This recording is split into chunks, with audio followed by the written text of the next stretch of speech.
All right, so welcome to the free online event, The Accidental Artist. And the whole purpose of this event is just to kind of show people how art can enrich their life. And today I'm very excited. We have Sayaka here. And did I say that right? Yeah, that's right. That's a more Japanese sounding pronunciation Oh, than most people. really? Yeah, most people do. Oh, well, great. Well, I have you here today, and I'm so glad that you're taking time out. And thank you for sitting in your awesome art studio where we can all see some of your creations behind you while you do this. Oh, thank you so much. Yeah, this is my newest work, a fox bat for a customer that's going to come pick it up tomorrow. Oh, I love it. Well, first, could you tell us just a little bit about who you are and kind of what you do? And I know it's hard to see from this angle, but kind of maybe explain what you use to create that. Um, yeah, I make animal forms with plastic items that I collect from the thrift shops. I don't use anything that's bought from like a store that sells new items. I usually buy things from Salvation Army or Goodwill or something, and I'm always collecting things, and I sort them by color into bins. And right now, I probably have 50 of them sorted by color. Some of them I have duplicates. Like I have probably 4 boxes of white because they're just so common. But so I don't paint any of the plastics. When I have enough of one color, I start assembling into some kind of form. And usually I have a plan. And my animal forms can range from somewhere like about 1 foot, 1 cubic foot, to the largest I've made is about 12 feet long, I think. Wow. A single animal. Was that the horses or the whale? The whale, yeah. Yeah, that's beautiful. Oh my gosh. Yeah, it's so unreal how you do that. And I'm sure it takes you a long time to put some of those together, doesn't it? Yeah, the longest I've spent on a single piece is probably about 9 months. And that was Wow. the first white horse. Oh my gosh. Were you working on other projects throughout that time or only the horse? Yeah, I did go back and forth and do a couple other projects on the side, but my main focus was the horse, and it was very, very labor intensive. I was in grad school at the time, so I did have a lot of time to focus on my work, but still, it was very intense. Yeah, that's like a having a baby. child. Yeah. Yeah, 9 months. That's hilarious. Oh my gosh. So where's the horse now? Well, the first pair sold, Mhm. and I have my second pair now in storage, waiting to be shown somewhere. Oh wow. Yeah, they're so cool. And Well, they're about 5 feet. Well, the shorter one is about 5 feet tall, and the taller is about 6 foot. all out of those different found objects. Yeah, anywhere from like serving spoons to coat hangers to lawn chair type things, all mixed together. And I use the plastic items like a brush stroke. So I try to describe my work as like impressionist painting in 3 dimensions. Really? That's really neat. Yeah, I think I relate more to that style than anything else. Hmm. Yeah, and you're taking it in small sections and then combining it too. So, Yeah, exactly. yeah, that's really neat. So, how did you become an artist? Well, the idea of becoming a professional artist didn't really enter my mind until I actually became one, I think. How's that happen? So, I mean, I did study art in college, but I was just never really all that career minded. I just kind of figured I'll find a job doing something, and in the meantime, I'm gonna study what I want to learn, what I'm interested in, and I didn't necessarily think about this career track that I had to plan. in 10 years I want to be here kind of thing. It was just all this vague idea out there, and I figured I'd always be making art. Like, even if I had a day job, I'd still be doing something artistic with my time. So I started selling my work probably towards the end of my college degree. Mm-hmm. But, I started at pretty low price, very small. And I did a couple of art fairs after I graduated from college. And then I started teaching. And I taught drawing and foundation of design, three-dimensional design, at a local university where my husband and I moved to. I met him in college. He's also an artist. Oh, cool. Yeah, so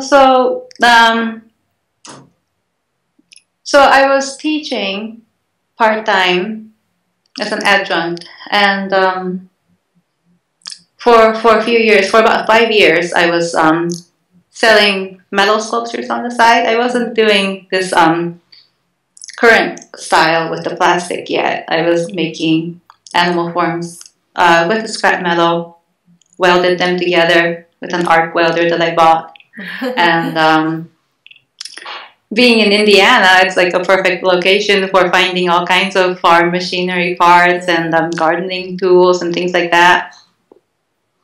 Lots of scrap metal out there. Mm-hmm. So then I decided it was feeling like my work was becoming very repetitive to me. Mm-hmm. And the welding. Yeah, I still really enjoyed it, but it just felt like I might be making a different kind of animal. I might be making, a slightly different pose, but it's, in essence, it's kind of the same thing over and over again to me. Mm-hmm. So I felt that I needed to change something, and that's when I decided to go back to school to study and get my MFA degree. And that's when I started making the plastic object art. Okay. So did you have that like for a class project or something? Or you just did it one time at home and it was a success? No, it didn't really quite work out that way. I spent the whole semester trying to come up with alternatives. So what can I change about my work? Mm-hmm. And one idea was to change the scale. So go very, very big. Because the largest I had made was like maybe about the same size as the horses I made in plastic, right? In metal. And at the school, they had a bridge crane, they had a forklift, and so I had access to all these great tools. So I could lift a lot more, and I could build something probably as tall as like 30 or 40 feet tall. Wow. In that space they had. So that was an opportunity I could take advantage of. Another idea was to change the subject matter.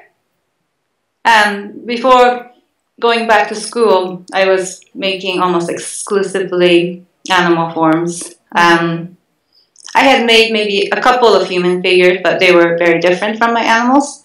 So I could explore that further.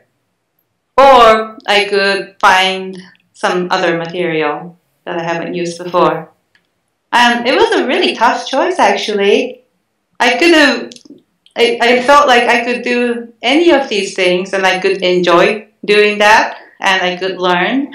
And I just didn't really know which way to go for the whole semester. And that's how I spent my days, just thinking and trying a few things here and there, and then thinking again, what am I going to do? So one day I walked into a thrift shop, and I was just basically doing research of alternative materials. I've never been very interested in new materials. Mm-hmm. I always work better when I have an existing form to assemble rather than start from like a lump of clay or something. Mm-hmm. So I knew I had to use something, that's already an object. Right. And I found a bag of yellow plastic chain. I don't know if you can picture that. It's like, I think for like a swing set or something. Yeah. But it's in plastic. Mm-hmm. And it looks just like, normal metal chain that you use in the playgrounds or for farming and stuff, for tractors. And so I was looking at it. I bought it. I took it back to my studio. I played with it for a while. It's basically, a plastic version of the same thing I've been using in my metal sculptures. Mm-hmm. So then I started thinking, well, maybe there are other things I can find that are similar to the forms I was using in metal. And so I started collecting things. At first, my collection was very small, so I would, come into my studio with basically a trash bag full of just random things of random color, and kind of started putting things together into a dog. The first piece, I don't even have a picture of it anymore. I don't think it was very successful. It was because I hadn't really figured out that I needed to kind of be a little more limit my palette a little bit so that I'm working with, related colors at least, rather than all random. So cohesive. Yeah, it was just too random. The ear was, black, and the face was clear, and the neck would be red, or, it just wasn't really looking very cohesive yet. And so I just went through a couple different attempts, and finally I came up with a method that I liked. And I also experimented with all kinds of adhesives first, because I wasn't sure how I was going to put them all together. And so I bought probably 10 different types of adhesive, and most of them were specifically designed for plastic, but the way I wanted to put them together is very specific. And often I don't have a very large surface area that are attaching together. So if I'm sticking together, a spoon and a fork, like just the stem of the fork, it's just this one little spot of the curve of the spoon that's touching. Right. And that's not really giving a lot of support if I use an adhesive. So what I ended up doing is I drill holes in the items I want to connect, and I just tie them together using wire. Oh, that's smart. And then it stays secure. Yeah, and it gives a little flexibility to the whole sculpture. So then it makes the sculpture a little bit stronger. Yeah. Yeah, like when you touch the sculpture behind you, you just grabbed it and you're not scared it's going to fall apart. Right, yeah, because plastic can be quite brittle. Well, and your sculptures, I mean, it just makes you want to go up and kind of touch it and feel what's going on with it, and you want to see what's happening there. It's just the curiosity inside of us, I guess. Yeah, and I don't want to tell people that, you can't ever touch it. You're right. So, yeah, it worked out really well that way, with the pieces being tied. So all your stuff is recycled, right? Everything's recycled art? Almost everything. When I use metal armature, the metal is new. Because that's a safety concern. If I can't use something that might not survive under, certain kind of tension or pressure or something. If it's suspended over people's heads, I don't want something to, crack under pressure. Yeah. Or whatever. So. Yeah. So you said your husband's an artist. Do y'all fight over the studio space in your home? Very rarely. I think I'm usually the one invading his space because when I'm really working on a large project, I just never seem to have enough space. And he's a two-dimensional artist. He does drawing and printmaking. Oh, okay. And so his space is relatively stable and set. And he doesn't need more or less space. He just needs this exact space that he's defined for himself. Right. Yeah, you kind of need a lot of room for your sculptures. Yeah, storage is always a concern. I know in our previous conversation you kind of spoke about how to treat objects. Can you go into a little bit more detail about that? Yeah, I grew up in Japan. Um, when I was in school, this isn't really something that like one teacher told us in a class one day. It's something that kind of almost like a recurring theme in our culture. Mm-hmm. But if you throw something away that can still be very useful to you, like a pencil that's only like a couple inches shorter than when you bought it, Mm-hmm. for example. Like if somebody sees you throwing something away like that, they'll tell you, that pencil has a lot of life in it still, and it's feeling really sad right now, and it's going to be crying in the trash tonight. So you have to go get it and use it until it's really fully used up. Mm-hmm. And so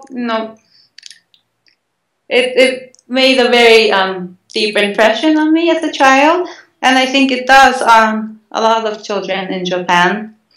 I think there's this kind of sense of needing to respect even objects that don't have a voice, and being considerate toward inanimate objects. Mm-hmm. And that kind of consideration extends to animals, extends to plants, extends to people, and it really reflects how you treat an object. That reflects how you feel about other people, how you feel about the world in general. So it's a very important kind of I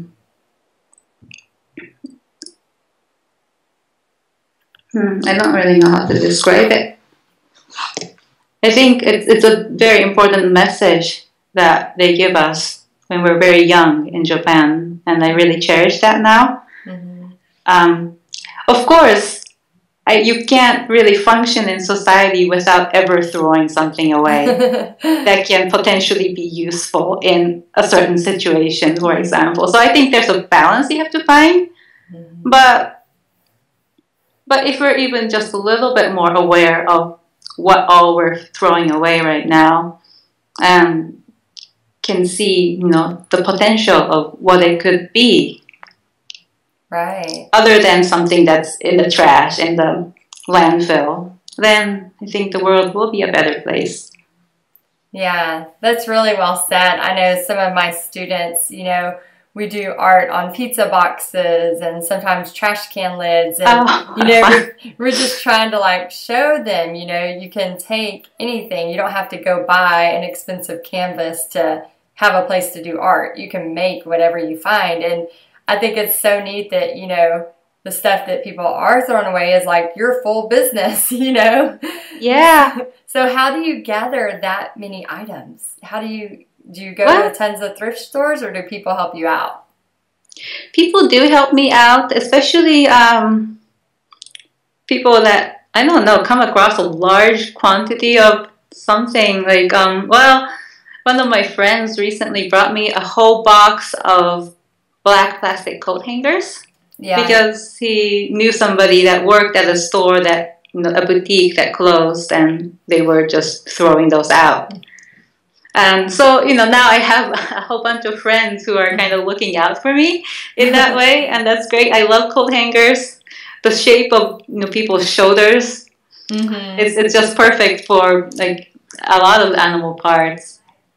Oh, yeah, I guess head to legs, hind legs especially, or kind of the shoulder blade type things. And yeah. So people, do you just open your door sometimes and there's a box of stuff waiting for you? Yeah, that does happen. But I don't really ask a lot of people to collect for me. Most of the items are still collected by me at the thrift stores, and I've been collecting for so many years now. Mm-hmm. I think I started in 2006, so it's almost 10 years. Wow. Right? 8 years now, 8 going on 9. And Yeah, it's every time I do a large project, I think to myself, okay, I've used up all of this color. And for now, I must have, less boxes than I had before I started this project. But for some reason, every time I do a project, I end up with more boxes than ever. So I don't know. It's a problem sometimes.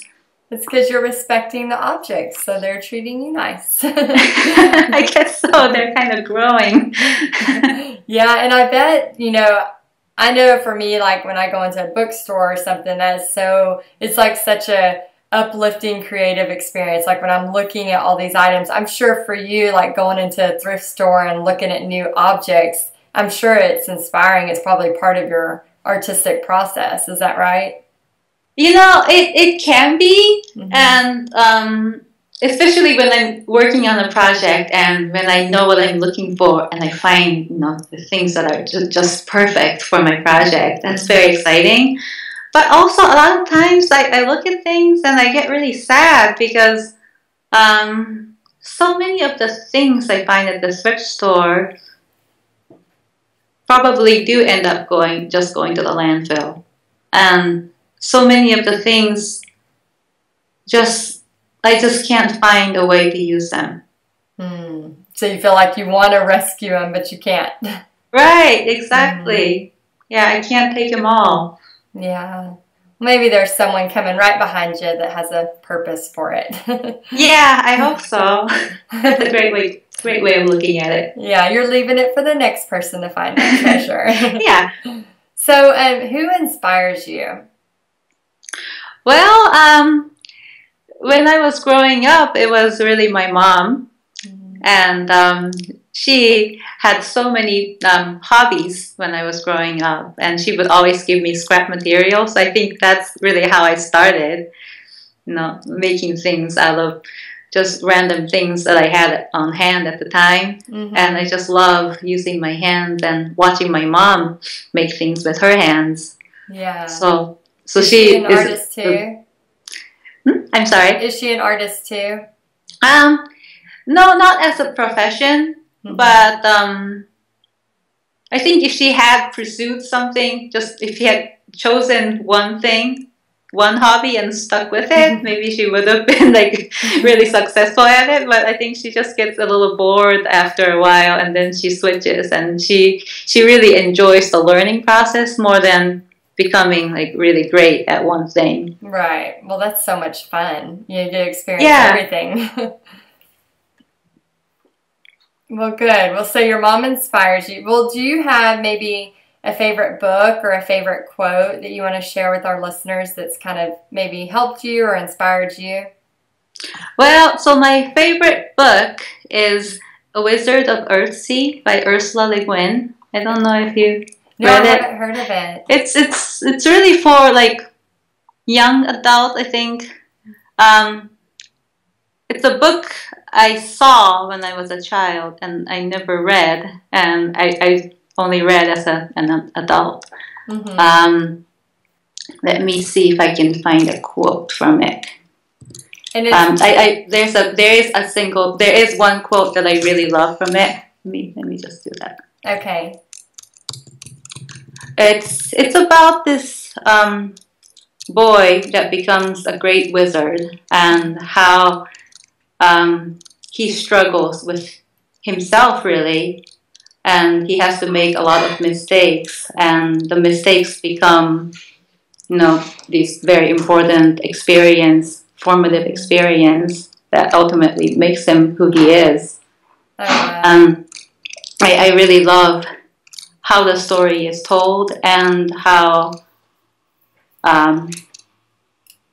the really bleak moments are portrayed, I guess. Yeah, so many times that's what makes us who we are, or the mistakes we've had, or the hardships.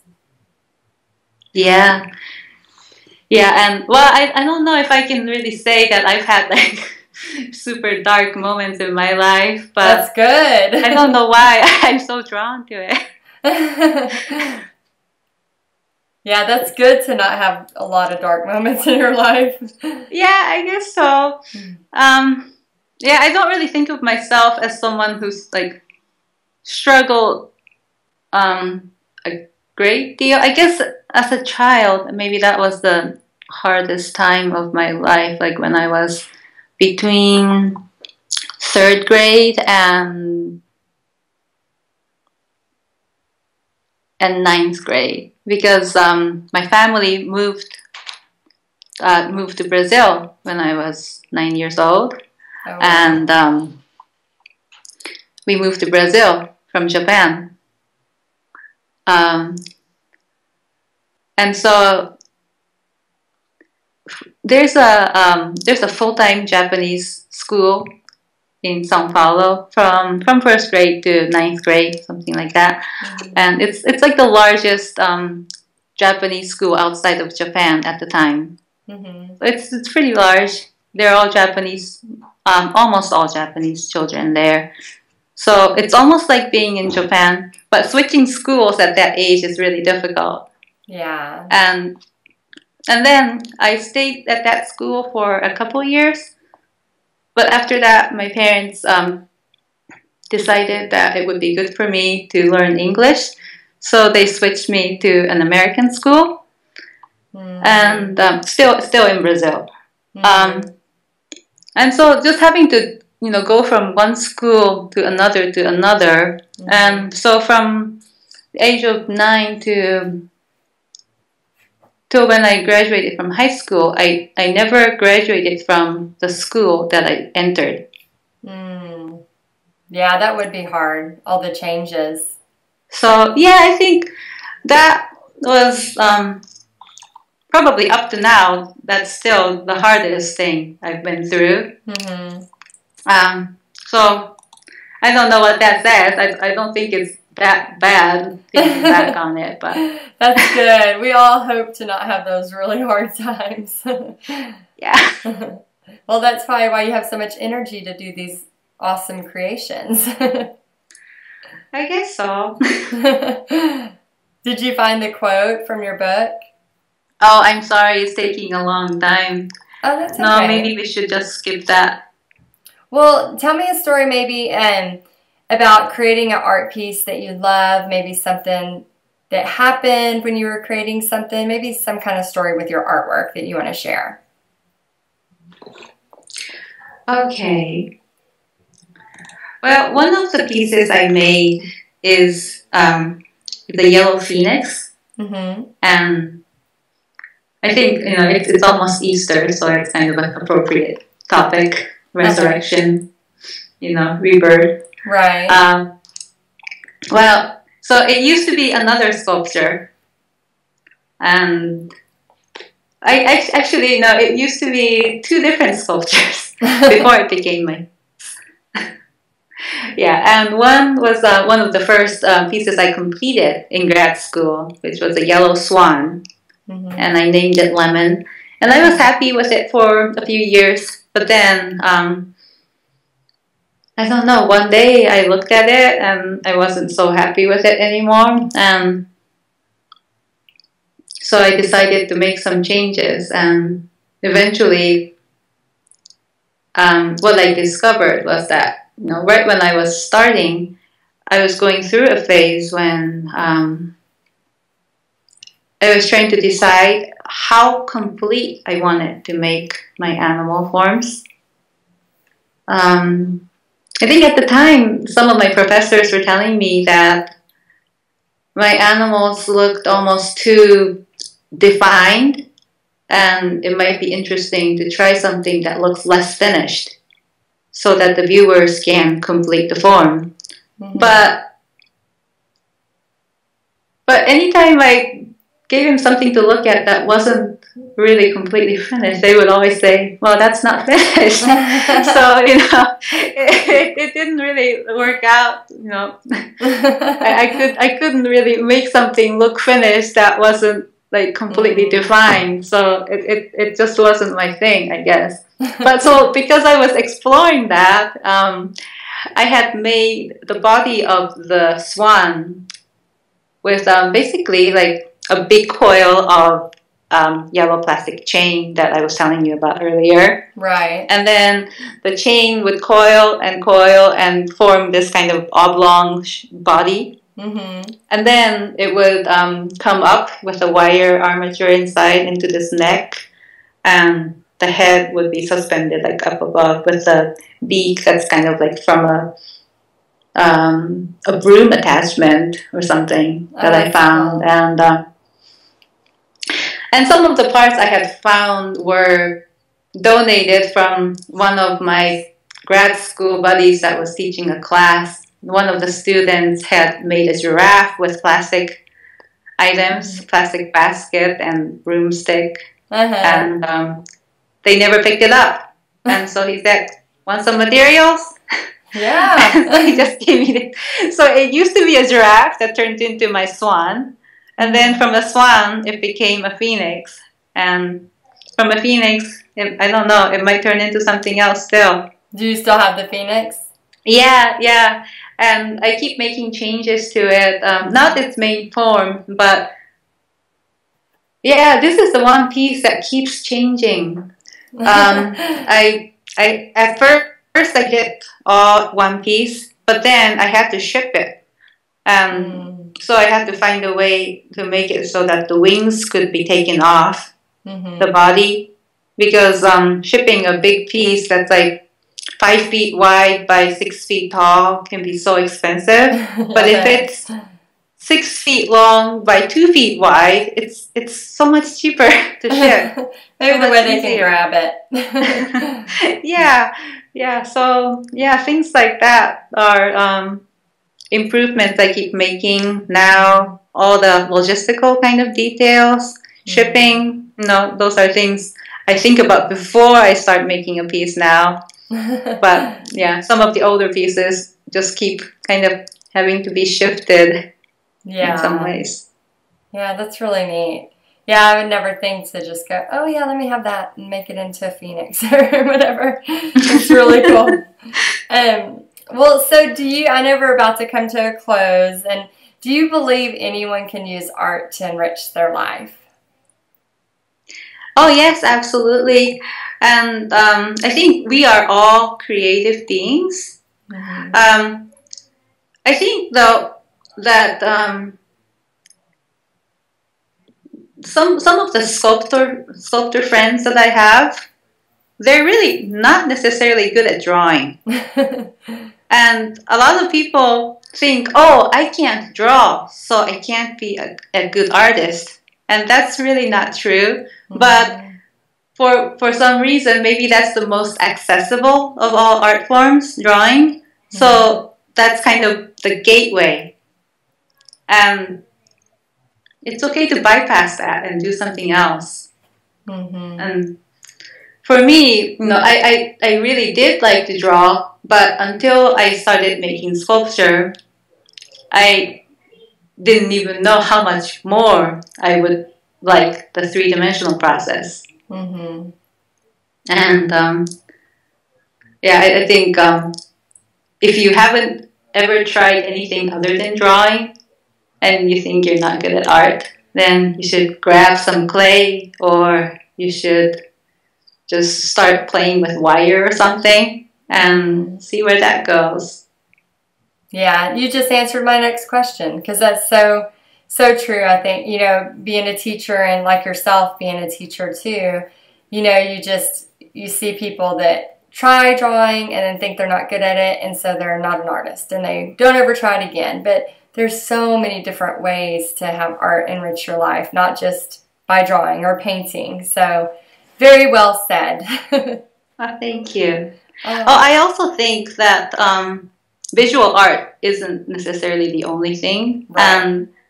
And I'm not saying that, if you don't enjoy one of these things, there's something wrong with you. Because I feel like sometimes when I send a message like that, there are people out there that really don't really like the feel of a pencil on paper, or don't really like to do things with their hands.